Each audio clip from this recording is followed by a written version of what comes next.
करोड़पति बना देंगे, दुनिया चूमे आपके पांव, ऐसा महान बना देंगे, ऐसा महान बना देंगे।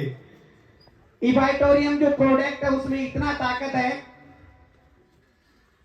जैसा अभी सर बता रहे थे, रियली में स्वास्थ्य की जो गंगा है, क्योंकि आज से नहीं युगों युगों से एक कहावत है, पहलो सुख निरोगी काया। अगर आपकी काया निरोग है तो आप दुनिया के सबसे बड़े सुख के भागीदार हैं।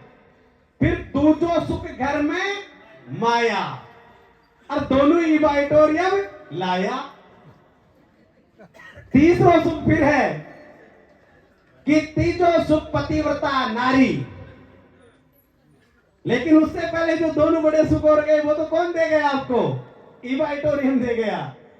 इसलिए अपने शानदार इवाइटोरियम कंपनी के प्रोडक्ट के लिए, क्योंकि दुनिया में स्वास्थ्य की सबसे ज्यादा आवश्यकता है और वो हम बदल सकते हैं, सबको आवश्यकता है इसकी। अभी सर का आप 1 घंटे का सेशन सुनेंगे।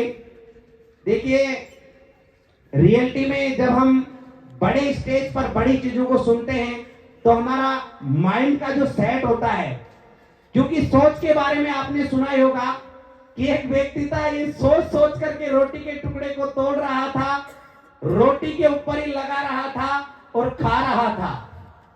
कोई सज्जन पीछे से गुजरे, उन्होंने पूछा, भाई ये क्या कर रहा है? बोले, सोच सोच के खा रहा हूं कि इस रोटी के टुकड़े में चटनी लगी हुई है। अरे बोले, सोचो भी तो चटनी का ही सोचो, रसगुल्ला ही सोच ले तो, बर्फी सोच ले तो, बड़ो ही सोच ले तो। बोले, भाई साहब कहते वो देखा ही को नहीं। मतलब मेन बात है सोच, जिसकी जितनी बड़ी सोच वो उतना बड़ा व्यक्ति। और इंडिया में तो पॉसिबिलिटीज बहुत ज्यादा है, क्योंकि अपार संभावनाओं का देश है भारत, जहां पर रोड की लाइटों में पढ़ाई करने वाला और गली गली में अखबार बेचने वाला भारत का राष्ट्रपति एपीजे अब्दुल कलाम बन सकता है, तो हम भी अपनी सोच से कुछ भी बन सकते हैं। अपार संभावनाओं का देश है भारत, जहां पर मराठी का एक लड़का जो कक्षा 10 में फेल हो जाता है, और वहां जहां से भाई साहब पधारे हैं, कक्षा 10 के चैप्टर में उन्हीं का पढ़ाया जाता है। अर्थात वर्ल्ड क्रिकेट का भगवान सचिन तेंदुलकर बन सकता है, तो हम भी कुछ भी बन सकते हैं। बस हमारी सोच बड़ी होनी चाहिए।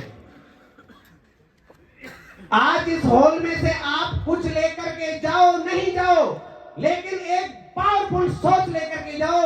जो हमारे नीलेश जी थे, देसाई सर, वो जब बता रहे थे अपने उस पॉइंट्स को, एक एक को आप नोटिस करो। अगर आपकी सोच में है, अगर उन 2 भाइयों ने सोचा ही नहीं होता तो क्या आज हम एरोप्लेन से जा सकते थे?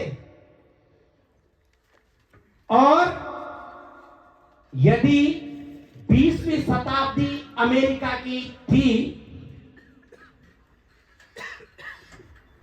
19वीं शताब्दी इंग्लैंड की थी, 20वीं शताब्दी अमेरिका की थी, तो 21वीं शताब्दी हिंदुस्तान की होगी, ये मैं आपको कहता हूं।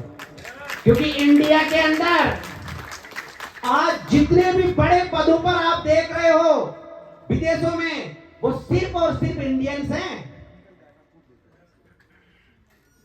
और ये सब बदल सकते हो आप, आपकी सोच और आपकी पढ़ाई के दम पर।